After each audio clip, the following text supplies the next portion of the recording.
Hey, it's Kip here. Well, today I'm going to be doing a completion video to show you guys I finally got the kettle corn popper done. We won't be popping today.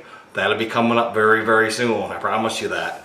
We're going to take a quick look at it, and I'm going to show you what it's ready to pop right now as far as I'm concerned. It's ready to go. I'm still thinking about a sifting table. For now, I'm just probably going to use some plastic totes until I design and make a sifting table. But we came well under the $500 budget. As you can see, it is sheet metal, and I will grab the camera here and we'll go over what I have done since the last video about the kettle corn popper. And this is the 80 quart kettle corn popper, do it yourself. It was a little bit of work, but if it saves you, $1,500 or well over $1,000 for sure, because these are going for like $2 grand, I think, from different companies. So let's move the camera, talk a little bit more about the kettle corn popper that I built for around 500 bucks, guys. And I'll run you through the numbers, not counting labor though, can't count that. So anyways, let's move the camera and let's get on it.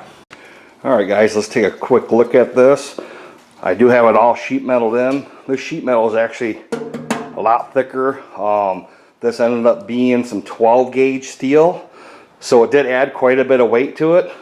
I got to fit really tight on here, just to try to keep the heat out. This is the side that I'll be working, but for the springs I had to put a couple holes for that, and I had to kind of slot them or keyhole them a little bit, because as this swings up, those drop down obviously. On this side I did add the main vent. Now I'll probably put some corrugated steel in there just to keep fingers and stuff out of there, but I don't assume anybody, I don't have any little kids or anything like that. If I do set up commercially, I'll kind of keep this area with a table or something so kids aren't coming over here, but the main heat will come out of here. And I think it came out pretty good. I got everything fastened on here. I just used some U-bolts, drilled them, put spacers in, and as you can hear, I got it all fired up.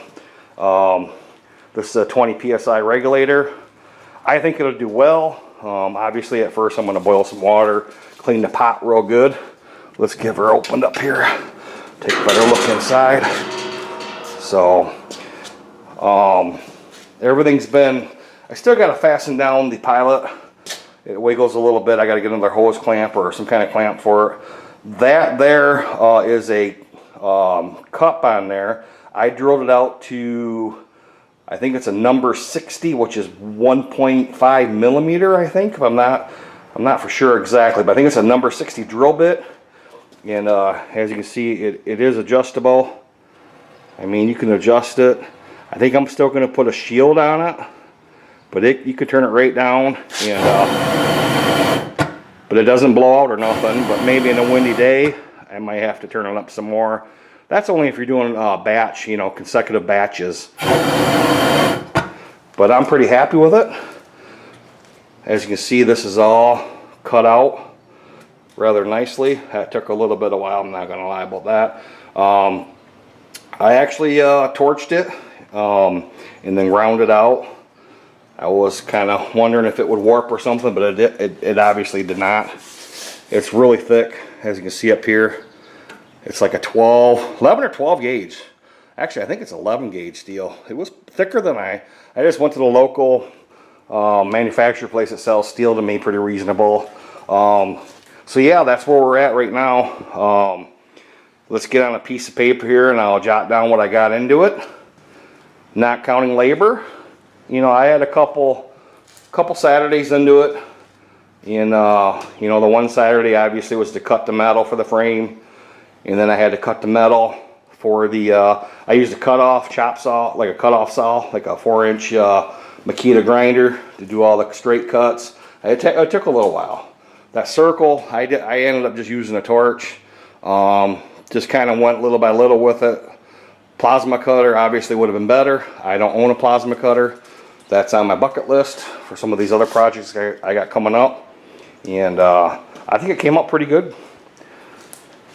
Let's go to a sheet of paper here. I'll run down the numbers and we'll talk a little bit more about what I actually got into the unit.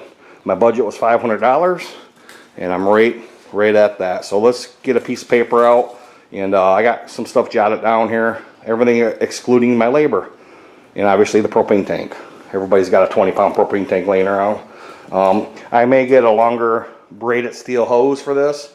I would like a 10-footer or so just to get the tank away from it a little bit further. And then I'm going to get me some, I would like to get a couple 30-pound or 40-pound tanks, but I got several of these 20-pounders, so, you know, that's another thing too. I'm not sure how many batches a person can do with a 20-pound tank. That's something else we got to get into as we get cooking or popping, whatever way you want to call it. So let's jot down some numbers here and we'll finish out this video. I'm pretty happy with it. I think it come out pretty nice. And I'm excited to pop some kettle corn. All right, it shuts really easily, opens easily. And the springs work very well. I like it. All right, guys, let's take a quick look here. I've been trying to keep track of everything. The Hobart pot, I got it shipped, used on eBay, $195.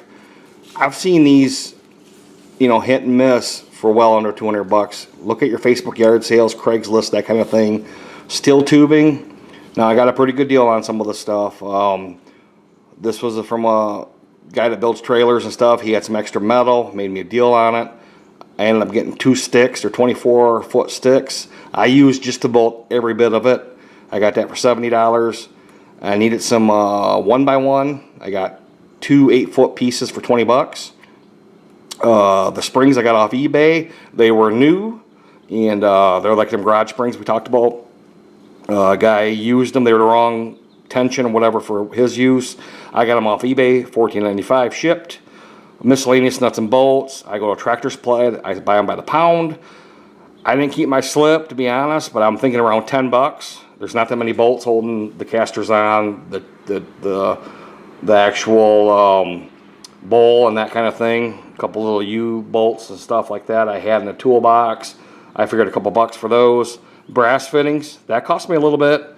The valves and stuff. The copper tubing, the 1/4-inch stuff I had to buy a chunk of the 3/8 stuff, $25. 3 cans of barbecue Crayon paint. I know you can get it a little bit cheaper. I bought it at the Ace Hardware. It was $8.95 a can, 26 bucks. Sheet metal, Facebook yard sale. I forget the exact size of the sheets. I had a couple sheets from a guy. I got it for 75 bucks.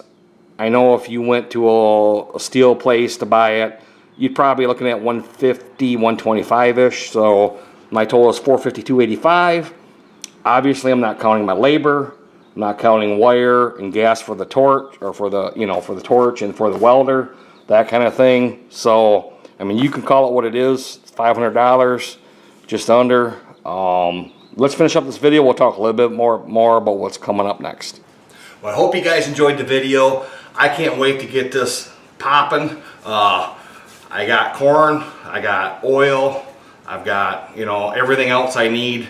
I even got some stuff to from Gold Medal to do some caramel corn and that kind of thing. So we're gonna do some experimental runs for friends and family and that kind of thing, and then we'll see where we'll go with it. You know, I'm looking into getting my vendor's license and that kind of thing. It's a little bit different here in Michigan. It's pretty easy actually, but the commissary thing is still questionable with the kettle corn popper, but I'm working on that, and that'll be another whole video in itself.